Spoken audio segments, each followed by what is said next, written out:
புதுச்சேரி சட்டமன்ற தேர்தலுக்கான வேட்புமனு தாக்கல் இன்றுடன் நிறைவடையும் நிலையில் என்ஆர் காங்கிரஸ் வேட்பாளர்களின் மனுக்களை வைத்து முதலமைச்சர் ரெங்கசாமி பூஜை செய்தார்.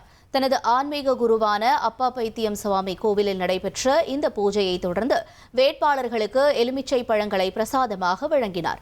முன்னதாக கூட்டணி பேச்சுவார்த்தை மற்றும் தேர்தல் பணிகளால் ஒரு வாரமாக தடைபட்டிருந்த தனது வழக்கமான டென்னிஸ் விளையாட்டை சுமார் அரை மணி நேரத்திற்கும் மேலாக விளையாடி முதலமைச்சர் ரெங்கசாமி உற்சாகமடைந்தார்.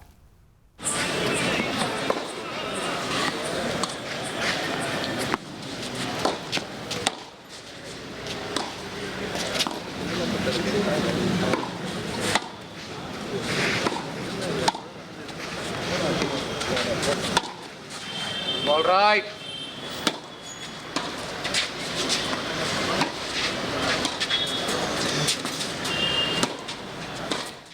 ஒரு கோடியே 27 லட்சம் மனங்களை வென்ற தந்தி டிவி யூடியூப் சேனல். தவிர்க்க முடியாத தம்ப்நெயில்ஸ், கலக்கலான கான்டென்ட்ஸ். நீங்களும் இந்த குடும்பத்தில் இணைய இப்பவே சப்ஸ்கிரைப் பண்ணுங்க. அசுரபலம் கொண்ட எங்கள் டிஜிட்டல் கரங்களில் உங்கள் விளம்பரங்களை சேர்க்க வாட்ஸ்அப் பண்ணுங்க. 8939888838. Email advtthanditv@dttv.in.